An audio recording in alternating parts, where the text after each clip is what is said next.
Hey, everybody. Welcome to We're Not the Same. I'm Katie. And I'm Brian. And today we are talking about homeschool. We are first generation homeschoolers and we are just at the very beginning of this journey. So by no means true experts in this subject, but want to share what we know so far, our experience so far, and answer all your questions about homeschooling. Let's dive in.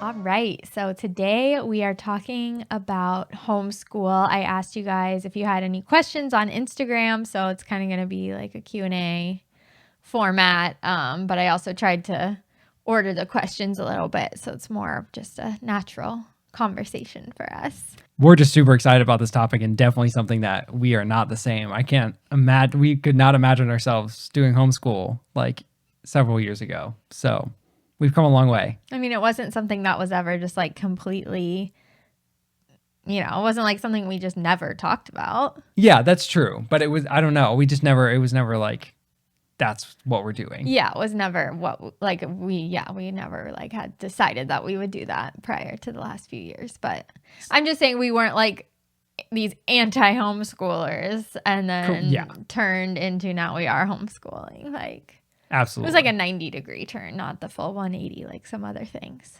Very true. But we had a lot of these same questions too. So we're super excited to be talking about them all and going through it. What I was thinking of when thinking of this episode idea was like the fact that we're first generation homeschoolers. I feel like, well, now there's going to be probably an increase in first generation homeschoolers, but thank God. From all the people that I follow and like have been integral in me learning a lot about homeschooling are people who come from homeschool families. They were homeschooled, possibly even their parents were homeschooled. Like it's just, it's all they've known. So in that sense, I feel like it's easier. Of course, because you have perspective. Yeah, you know what it's like. We literally have no idea what we're doing. We have no one in our lives that we know closely that homeschools, like prior to getting to know some people, but like nobody that we're super close with in our family or anything, like no one to turn to. I hope I'm not like forgetting about someone that's going to be offended watching this, but if I'm forgetting about you, like reach out, I'll hit you up with some questions, but yeah. And thank goodness for the new community, the community we've gathered around us now is certainly helping a lot, but yeah, of course. Yeah. First generation. I like that. Yep. And that's kind of with a lot of the changes that we've made. It's sometimes hard. You kind of get, like vacillate between emotions, but sometimes I kind of get down of like, oh, like I wish we would have been raised this way, or, wish we would have known sooner certain things and all that. And it's like the past is in the past, we were raised the way we were for a reason. Got us here. Like it's all part of the journey. And now we're kind of laying a new That's the most exciting part. And that like generational mindset that you hear people talk about, that really is something I try to focus on of like, it's not just our kids, it's their kids and their kids' kids. And, like who knows what the future holds. That's what is like makes it exciting. Who knows what the future holds, because our kids will be able to say that they were homeschooled. And so then they possibly will choose to homeschool their children, and it goes from there. Super exciting. So where do we start? What good questions do we have? Okay, so the first question is, why did you decide to homeschool? Well, I decided well, I think there was a lot of reasons for us, and feel free to jump in on your own things, but I think it has to do with all of the stories or just all the things that we've learned over the past couple years.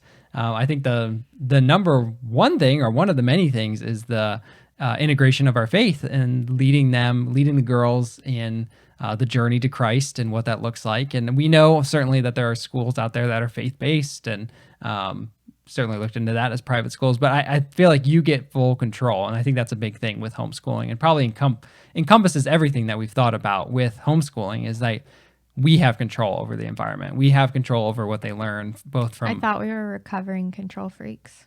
That's true. This doesn't really sound good for that, but control in a good way. We're wrapping them in. No, like some things you should try to control. Like Yes. your children that God entrusted you to bring up in the right way. Gotta control them. Yes, exactly.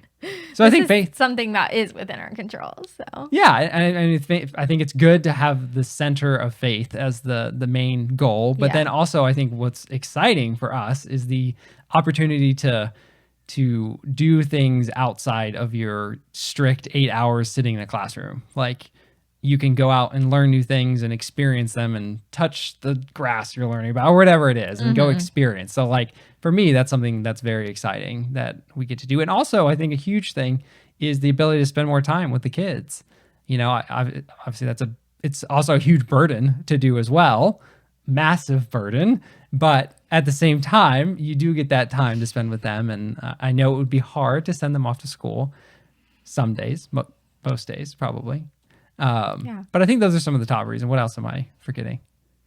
Yeah, I mean, you know, like I love to give the full background story. So when Avery was born, I mean, we used to drive by what would be her elementary school and I would like literally cry. Like I was just so, from the moment she was born, like thinking about sending her off to kindergarten was just like, I just couldn't fathom it. But at the same time, I couldn't fathom homeschool either, you know? So it was kind of just like, well, just like, you know, when you have a newborn, 5 years old seems far away. Like that seems like we got plenty of time. Now we're here. And now we're here. But also, I don't know if this is like a topic that gets banned. You don't hear as much talk about this, but when we were in college, I don't know the exact timeline, but if you remember like pre all the COVID stuff, like what used to be just like constantly happening and now it's kind of started back up again is all the school shootings. And it seemed like just all the time in the news, you were hearing about another school shooting. And I remember there was Sandy Hook was a kindergarten class. And like, I don't know, those are just things that never left me once I heard about them. And like, I was so afraid of just the thought of like that loss of control of like, you're sending your child somewhere for the majority of their day and you're not there and you have no idea what's going to happen. And that was very scary to me. So that was kind of like when I first, and it was kind of a joke that I would say like, well, I'm just going to have to homeschool. But I guess, here we are. So that was like the first inkling of homeschool in my mind. And then obviously all the pandemic stuff happened and just the world that I entered into of more naturally minded people and, you know, all this stuff. A lot of them were homeschoolers or talked about homeschooling. And so that was when I started to learn more about it and like learn the different philosophies and the different like styles of homeschooling and all this stuff. And I was like, oh, well, like I could totally do that. Like that's easy. And like we never sent our kids to daycare. Like I never wanted to send our kids to daycare. That's why I became a stay-at-home mom. And so it's just like a continuation of that. And me being the way that I am, I just dive in and I just like learn everything that there is to learn. And then, you know, I go from there. So. And then we got to call it out too. I think when the past 2 years with all the craziness and the wokeness and the indoctrination of the children in the schools with the woke ideology and just the horrifyingness that is coming out of that. And even here in Florida, I mean, thank God we are in Florida. Well, we are in Florida, which is a conservative state, but we are not in a conservative area. We're in an extremely liberal area. And we saw during COVID, like our county directly defy the governor's orders. And so that was kind of just like another thing that solidified, like, yeah, there's only so much that can be done. And so like, let's take it into our own hands and yeah, exactly. And as we learn about stuff too, like the information that's taught even in the books, like history books and stuff, there's a ton of history that we don't learn. Like shout out to Chris Ann Hall.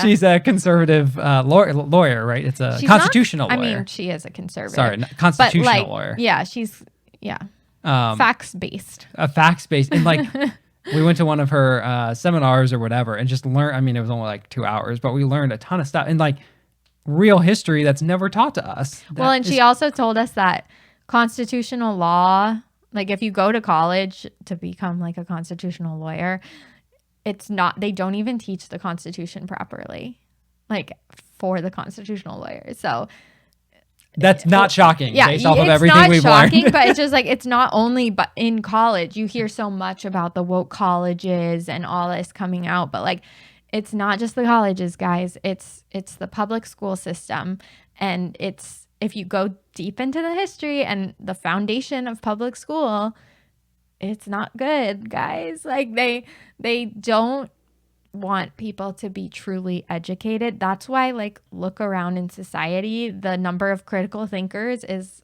a small number, and that's by design. Like, that's exactly what they want, and people don't want to believe it, but like, just look into it. You gotta look it up. John D. Rockefeller, like, look it up. Yeah, you gotta dig. And that's the other thing too. You know, we talk about being control freaks here and having control over our kids and all this, but it all goes back to what does the government want? It wants control over the people, because if it can control you, it can do whatever. Yeah, they can do whatever you want. So like, you know, there's a lot of information about there, and this is not just conspiracy theory. It just common sense once you start looking into it, that like if they can divide the family unit, which the family unit, a strong family unit built around Christ, is freedom. That's truth, freedom, the way we're supposed to live. Mm-hmm. If they can rip that apart, that gives them more control. I would firmly believe there's some malice in there and definitely evil in the world. But at the end of the day, there's just also like a financial benefit, all that, to like rip us away from the family unit to have more control. And that's why they started with weakening men and trying to say that, you know, strong men are bad and all this stuff, and like bringing up the woman and basically saying like feminism and the woman should be at work, and like, yeah, it just all plays into that. And then you send the children off, and of course they have this nice name of like public school or the public education system. It's government school. I mean, that's literally what it is. It's government school. So if you think of it as government school, then maybe that kind of like makes you think of it a little bit differently than just, oh, public school, private school, homeschool. Just pick the one that fits you best. And it's like, well, let's just call it what it is, which is government school. Yeah. And to be completely fair, like, this is not jab at teachers. Like, no, we love many teachers. Exactly. Yeah. And there are great people who teach great things. There's so many great teachers out there, but the greatest teacher in the world is still upper bound by the system. Just like in healthcare, there are great doctors with great intentions and great morals. Their upper bound is the system. It's a corrupt, broken system, and the best person in it is held back by that. So, yeah, it's again, just like with everything. Like, obviously, we're not trying to like shame people or judge people. It's just a fact of the matter of how we feel and like what we've seen and heard, and like from literally neighbors that live in this area, of things coming out of the different books that are in the school, the different assignments that are in the schools, the way they try to oust the parents from the schools. Like, obviously that's all like outside of even everything that happened with masks and jabs and all that stuff. Like, they don't want parents involved at the core of it. I mean, that's the facts. And I feel like a lot of people default to like, well, I went through public school and turned out fine, so like, what's wrong with that? And like, we did too, but here we are. Like, as you start diving into it and actually look into it, and again, we started all of this podcasting around like, if anything gets through, is just like, ask why, and just be open-minded to start looking into things. Yeah. And I will say too, like, when we first were like, oh my gosh, we definitely can't send our kids to public school, we did look into, you know, private schools, Christian schools, and just financially, it's not, you know, like, could we potentially somehow make it possible? Maybe, but why would we? Then would that mean that I'm then going back to work? Like, what would I do if my kids were in school? I just don't even know what I would do. Like, of Well- course, in the beginning, like, it'd be great. I'd do, like, whatever I want. Like, I crave those times and those days. But, like, we're talking about how many years? Are you in 12 years, 13 years of school? Like, what would I do? I would be working in some form, trying to make money to pay for the school. So it's like, why don't I just be the school? Well, yeah, exactly. And I think it also just offers a unique freedom too. Like, and I don't think we haven't experienced that true freedom yet because, You still work. well, I still work, but also like our kids are younger, so that we're not going through like can only vacation during the the holiday season or spring break or all of that. Like we knew what that was like growing up as kids, and we can see others around us having to deal with that, but we're not quite in that season yet, but we will as we continue homeschooling. We have that freedom. So like it's easier for us to But even if we go do were, like things. when they're in pre-K and stuff, like they can't just miss all the time. True, Like they that's have true. rules. So That's true. it kind of, they get their claws in you early on for sure. Yeah, absolutely. Well, that was a heck of a first question. And Only a 20-minute answer. but I know I promise we won't spend 20 minutes on every question. I heard a lot of But good maybe feedback. we will. I heard a lot of feedback from listeners that they like us going deeper into things and calling out stuff. So here we are. We're laying it out there. mean, We're not that's- going surface level. Yeah, that's literally why we started the podcast. If you want the surface level answers, just follow me on Instagram because that's like that's what I do. That's what I've been doing. And that's why I was like craving something where we could Go a talk little more bit deeper. deeply. Yeah. Exactly. All right. Question number 2. Okay. So the next question is, how long do you plan to homeschool? How long do you plan to homeschool? I should give you the questions. Yeah. Give me the questions. Well, I'm kind of changing the order now, so I'll Okay. stay in control. I try, guys. I really try. Okay.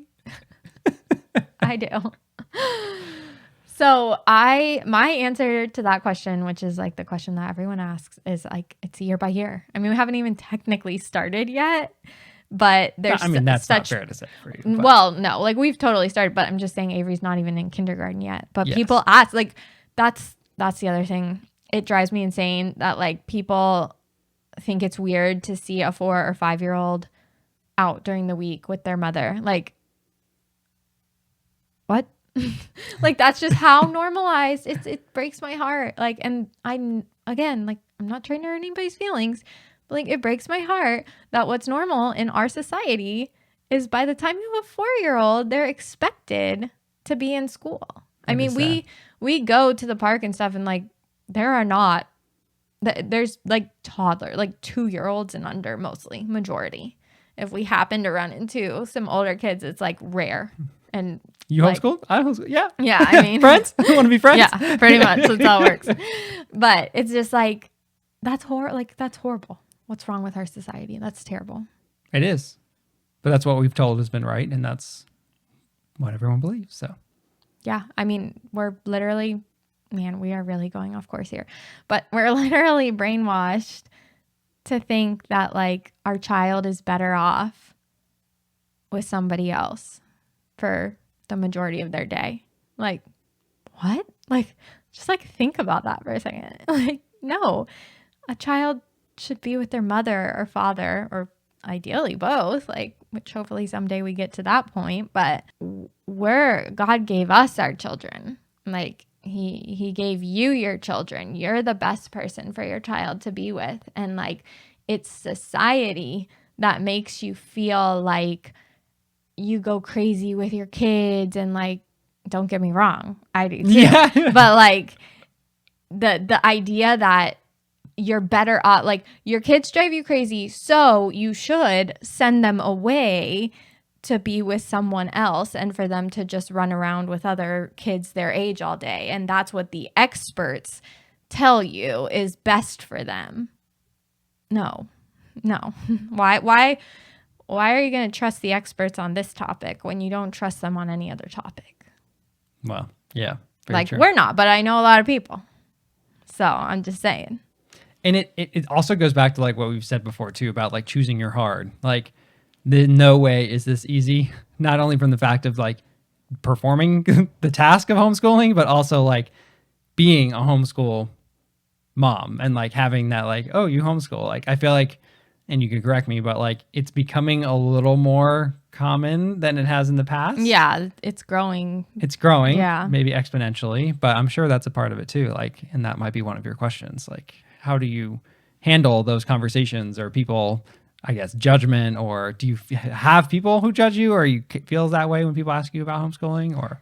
I do feel the judgment, but it's like, are people really being judgy, or are we just kind of told that like people are being judgy when they ask you about homeschool or they ask questions? Like, I think most people just still, the majority of people, they don't know much about homeschooling.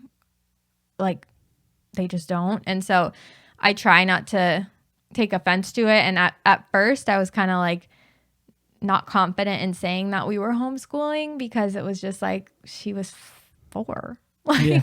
and I still, like, that's what I'm saying. Like, she's not even in kindergarten. So I feel weird to say that we're homeschooling, but that's what people want to hear. You know, they want an answer as to why your child, who looks like old enough to be in school, is not in school. And so it's like, yeah, we homeschool. And I mean, I've never gotten any like rude comments, but the main comment is just, you know, about socialization. Like, it's sickening how quickly that comes out of people's mouths, like clockwork. Like, It's almost clockwork. It's just like, it's oh safe my and God. effective. Oh wait, that's another topic. It's just like, don't worry, like we've got it covered. That can be a different question. The Yes. question we were on was, how long do you plan to homeschool? And my answer is, it's year by year. I'm not committing to K through 12 right now.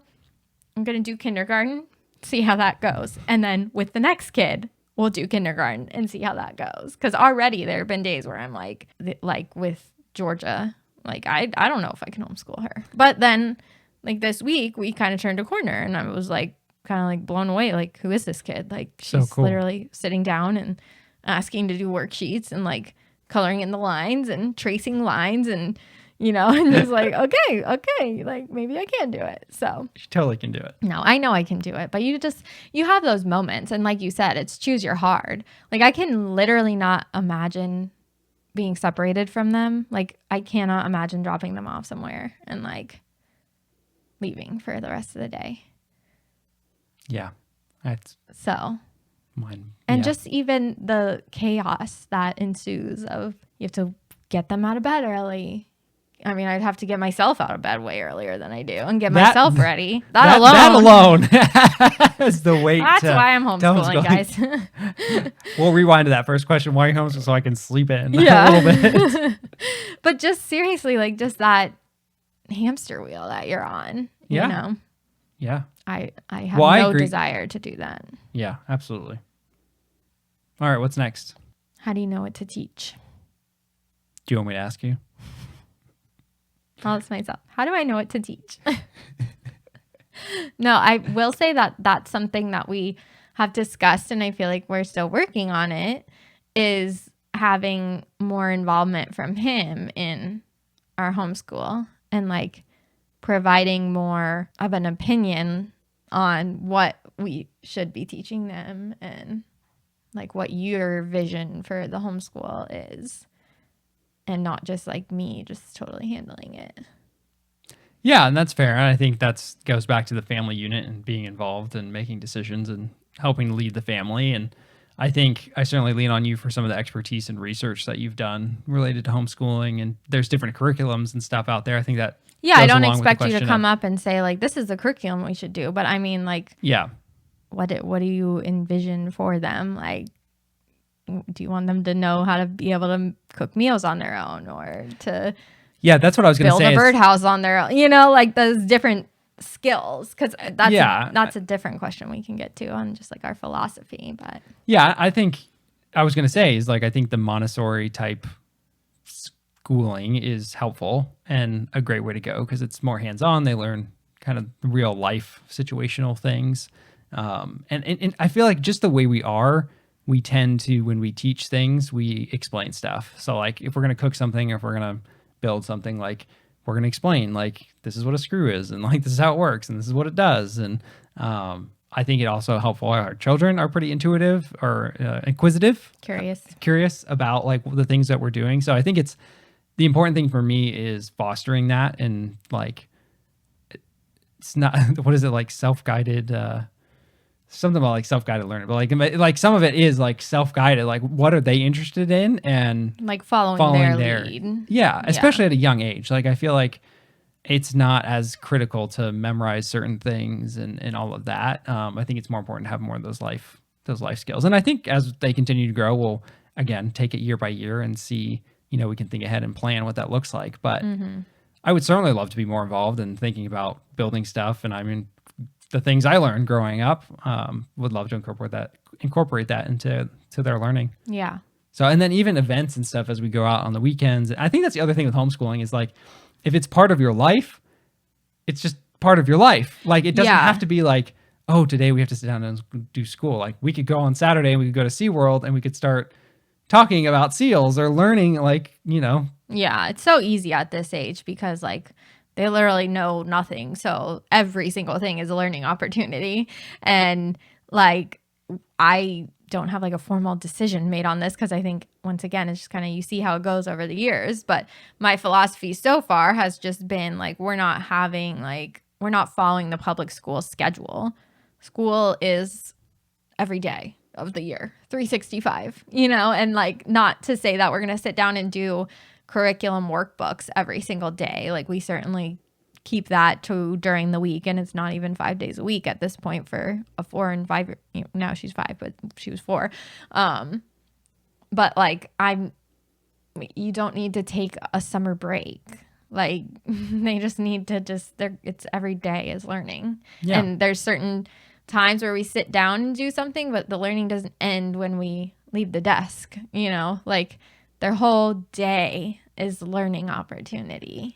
And I think with that too is like also like if we want to take a break from school or like from school or not do something for a day or two or whatever, like it allows that flexibility because we're just learning all the time. Like it's less rigid, I guess. Yeah, we're kind of talking about it right now, so we can just kind of go more into like the philosophy that we plan to follow is more of an unschooling or deschooled structure but not totally. For those who know what the terms mean, like definitely not totally. I don't know if there's a name for what we're doing, but I love having curriculums to follow for the core subjects of like right now, just language arts and math.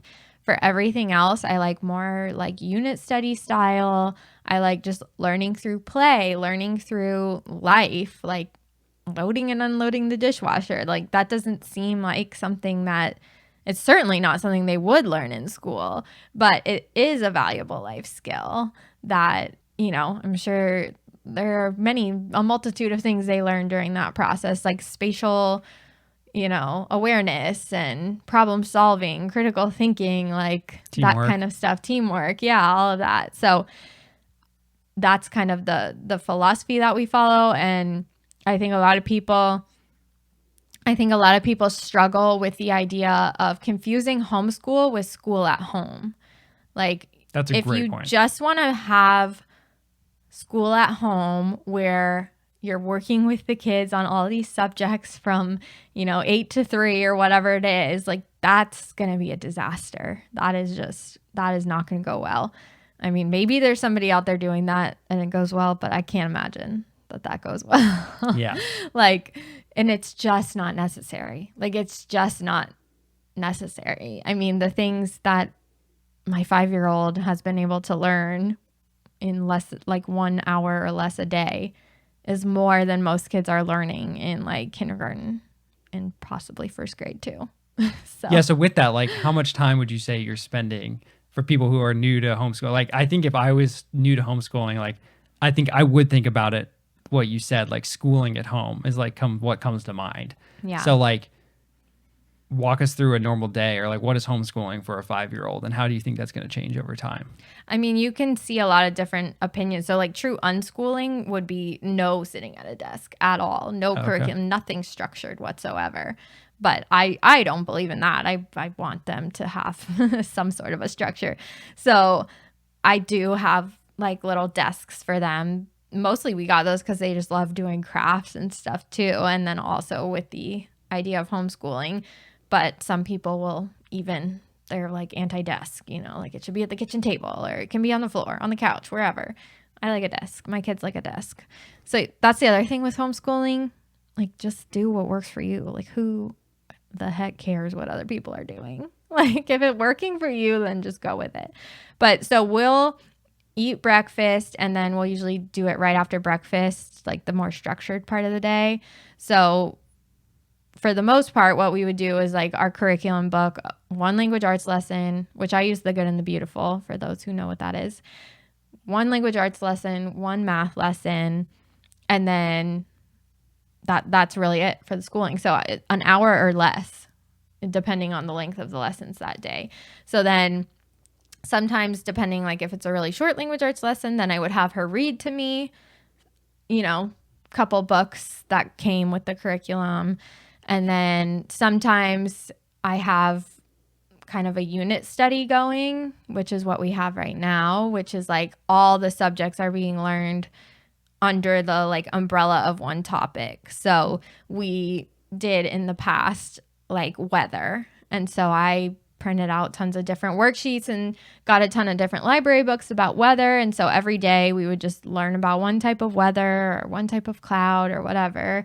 And so there would be crafts that they could do. And, you know, at this age, it's just so fun. Yeah. But like right now, we just started a Charlotte's Web unit study. And so it's my first kind of read aloud, which is a big thing in homeschool, like where the mom reads aloud to the children. Okay.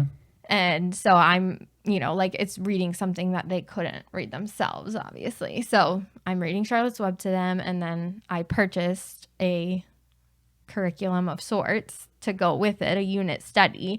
And so there's like more math related worksheets and more language arts related worksheets, and then just like some more fun related worksheets. So, and handwriting worksheets. And so like all the subjects, but they're all related to Charlotte's Web. Yep.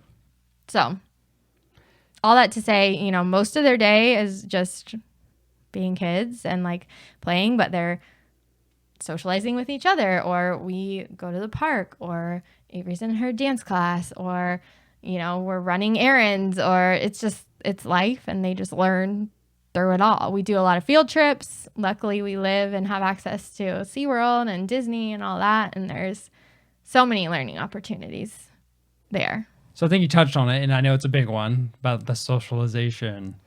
So how do you think about that or handle that with our kids and kind of the homeschool group in general? It's definitely something that is obviously like top of mind, because if you're homeschooling, you do have to put in more effort to achieve socialization. If you want socialization with kids, they get tons of adult, just the natural life socialization, people at the store, you know, whatever. For me, like my philosophy on it right now is that they don't need other kids, you know, they don't need to be learning anything from other kids at this point. They're so young. They're still in their formative years, like up through age 5. It's like those truly, truly, truly formative years. That needs to 100% be coming from me and you and our close family and friends. Like, I don't believe that there are other 5 and under year olds that can benefit, you know, their development, their growth and development. But at the same time, like Avery's in a dance class, which is with other homeschooled kids. So she has, I don't know, there's like 10 friends now out of that. We go to the park with friends. We go to the library. We, you know, schedule play dates with our friends, you know. So I don't feel like, I mean, when our kids go out and like see other kids, like they're fine with kids they know. Like we were out at a park the other weekend, and this little girl like came up and wanted to play with them, and they were a little more shy. But to me, some people would see them and be like, oh, they're homeschooled, like they don't know how to act. I was that way. I wasn't comfortable with strangers. Like, True. and That's I how I was was in too. you know, since I was like 6 weeks old, and I was with other kids.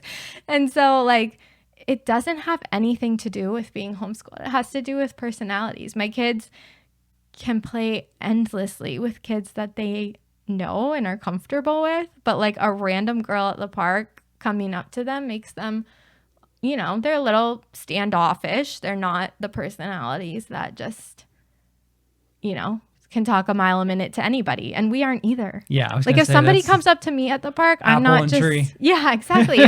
There's different personalities. It has nothing to do with the fact that they're homeschooled. That's a great perspective. But when people say that to me, I don't really have like a canned answer, just mostly like smile and nod, because if people say that to me, I know that they just know nothing about homeschool. Well, that's the thing too. Like, how often is that used as it's the narrative that's pushed, and the like, oh, that's that, and they move on, and that's like the barrier to entry, and that's like, I don't want to screw my kids up because they're not going to be able to talk with other kids. Yeah. Like, what would you say to other moms that are thinking about that? Like Anything additional to what you're saying? BS. I mean, it's just not true. Like, it just doesn't even make sense if you think about it for 2 seconds. Like, nobody that I know of that homeschools is sitting in their house all day, every day. Like, we're out, we're doing stuff, we're seeing people, we're going places. Like, and also we have our church too. So like Avery goes to Sunday school at church, and that's, I don't even know who she knows from that. Yeah. So many people, but she knows more people at church than we do. True. Very true. But, I was going to also say, like, someday I do plan for us to join a co-op or create our own co-op of some sort, like have more of a structured thing, because I do think there is value in having close friendships. I mean, I had my friends from elementary school my whole life, through college, literally.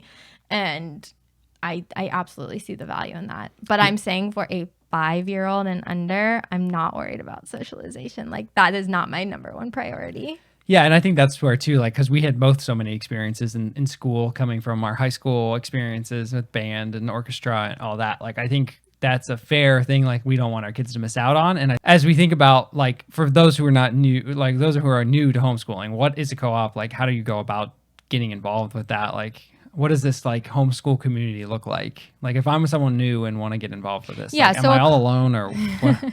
A co-op is basically there's so many different types. That's why it's like hard to answer. But it's basically a school for homeschooled kids, or it's a group that there's less structured ones and more structured ones. So there's some where you literally drop the kids off and they go to classes all day, and then you pick them up at the end. And then there's other ones where it's more just like home based, and you're just getting together at a regularly scheduled time. Like, I have one friend who does it. She doesn't live here, but she has, I think, a weekly co-op, and like the moms rotate kind of coming up with the activity. And these are young kids, so it's like easy crafts, stuff like that. So as they get older, like looking for something more structured where they can do like different things is something I definitely want to do. Well, that first one you described of like dropping your kids off and having them teach, the idea with that is that other parents teaching at that drop off, or is that like school for homeschooled kids, just like once a week or whatever? Yeah, I mean, there's literally every combination and variation out there. So both. I mean, yeah, it's just not like an everyday. No, like, it's not going to be every day. I mean, it sounds like school. There's so much as to like one of the Christian schools that we looked into. They have a homeschool program where it's 3 days a week at school, 2 days a week at home. I wouldn't call that a co-op. I don't know what I would call that. Part-time? Yeah, like part-time school. That is not my flow. And even like extracurricular activities, my philosophy right now is like less. Like I said in episode 1, my word of the year is less. Less. Why? Why do these little tiny kids need to be in organized sports? And so the parents can run around and be so stressed out, and every weekend's consumed by practice, and you're trying to you end up having dinner at 8 p.m. because you have to take the kids to practice and run around, and you're the snack mom, and you're the, like, literally, why? What is that doing for your child? I mean, I firmly believe every parent knows what's best for their child. So if you're into the sports world, then like that's what's best for your family. I'm just saying, if you're someone like me and you kind of like feel that pressure of like, should my kids be involved in more? Push that away. Like, no, your kids, your toddlers do not need to be so overly involved in everything. Like, it's okay. And I think the antithesis to that is like we want them to try new things, right? So like if we do dance for a year, like that's great. Maybe Avery wants to try something different other than dance, like and do gymnastics for a year or something like that. Like Yeah. encouraging them to try new things and get involved in different things. It's just not doing so much all at once. So I think then the next question I want to ask is going back a little bit towards, we talk about curriculum and all of this and obviously getting away from government control and all that. But like how much is the government involved in this? And like how do you get it? Can you get away from the government in your business? And what do you have to go through to really have that freedom? Yeah, unfortunately, they want to dip their grimy hands into everything. But it's different state by state. So you really have to look into your specific state laws and see some states are more homeschool friendly than others. So it really varies by state. And there's this organization called HSLDA, Homeschool Legal Defense Association. And they have all of the information for every state. And I think they actually have like a membership that you can join. And then you're kind of like paying a small fee to have access to their legal team. Should anything arise, you can it's kind of like having them on retainer, I guess, but it's affordable. So someday, maybe we will do that. We'll see. Florida's a homeschool friendly state.